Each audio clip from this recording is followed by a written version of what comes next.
People become fascinated and invested with many forms of entertainment. A favorite band, a favorite song, a favorite movie or television series. These things are a normal and healthy aspect of human psychology. But then there are people who become so wrapped up in the fictional worlds that resonate with them that they begin to have problems making distinctions between reality and fantasy. Fantasy is comforting, and comfort can become an addiction. In the technocratic dark future, we can see this phenomenon in the various mask cults. Of these gangs who decide to dress, act, and even sculpt their bodies into the images of the heroes they admire, none is more devoted than the Ani-Addicts. These mask cults emulate the heroes of a Japanese art form known as manga and its movie cousin, anime. When an addict first begins their journey, they usually begin by simple costumes and improvisational plays.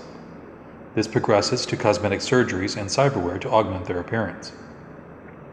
In the latter stages, the Ani-Addict might actually have their body and face adjusted to resemble the animated character. Such modifications include overly large eyes, smaller mouths, and if female, voluptuous curves that defy physics. One would believe that with the plethora of creative material that is now available and created daily, that there would always be some new fad for the addicts to emulate.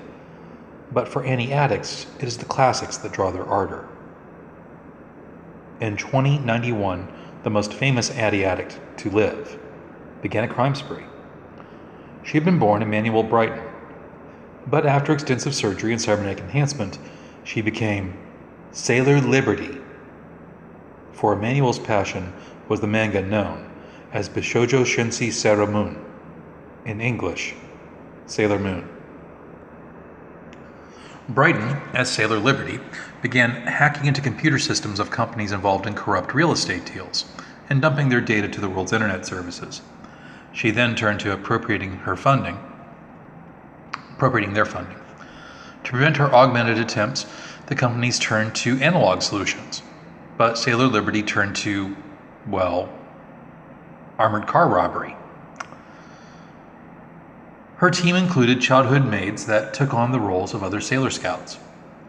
As living homages to their anime inspiration, the girls robbed nearly 50 armored cars, pilfered almost 4 billion rupees worth of bearer bonds, and that was the beginning of the crime spree.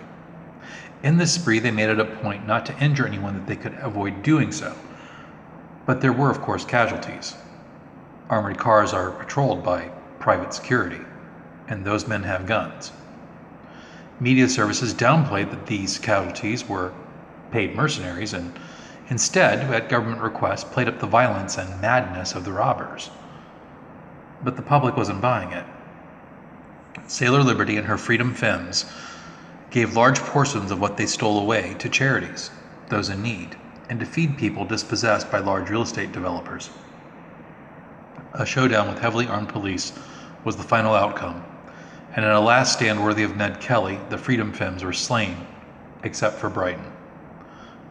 She had been mortally wounded early in the gunfight.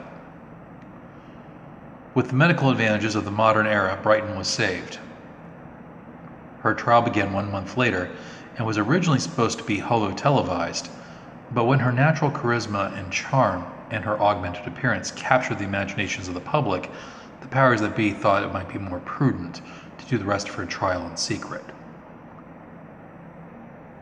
This would be the decision of the European Union of Republics, and it proved to be very costly, for in taking their idol away from the public, they turned her into a bit of an absent martyr.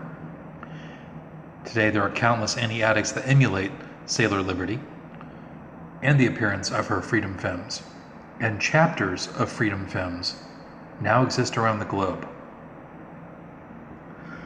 But this is not the only anime or manga to draw attention from the public. Other inspiration for Ani-Addicts comes from series such as Ranma Niben no Ichi, Tenchi Muyo, Cowboy Bebop, Hokuto no Ken, Ganso Ringu Garu, and more modern anime series such as Janpun Ba, Ai no Ie, and the ever-popular Hobabodo Hero. Many Ani-Addicts are simply Harmless and adoring fans of these series, but as we can see from the example of the Freedom Femmes, they can stray into dangerous violent territory or even criminal activity. For instance, the devotos of Hobodobodiro, literally hoverboard hero in English, have a tendency to buzz by police cruisers on their hoverboards and lure authorities away from sites that others wish to perform some prank in. Gansaringanagaru, that is, gunslinger girls, have fans that sometimes mount mock firefights in the middle of a public area with paintball guns, only to suddenly whip out real armaments against a target they had intended to slay, when everyone is charmed by the appearance of young girls pretending to be military. The demarcation line between a violent Ani-Addict and a non-violent one seems to be how violent the original source material was. For instance, many Rama Niben no Ichi, that's Rama 1/2 fans, only challenge each other to fistfights, while fans of Hokuto no Ken, Fist of the North Star, tend to walk around in their cybernetically augmented, impossible physiques and dare anyone to a fight. Now, many governments would love to place anyone who acts as such or gets such surgery on watch lists, and sometimes they even haul these citizens away, augmented or not, for mandatory psychiatric evaluations. But this, of course, only makes the fans of those properties even more ardent to them and rebellious. And how rebellious might they become? Well, in 2120, a chapter of Freedom Femmes broke Emmanuel Brighton out of London's prison. Sailor Liberty got busted out of jail. She has been a prominent internet hacker, activist, and bank robber ever since. Attempts to apprehend her have been complicated by the fact that she had some black market enhancement done that has wiped her genetics so they can no longer be identified by readable sensors. And now there are so many women that look exactly like her, it has become nearly impossible to identify her to stop a crime. The lesson seems to be that cosplay plus cybernetics equals revolutionaries.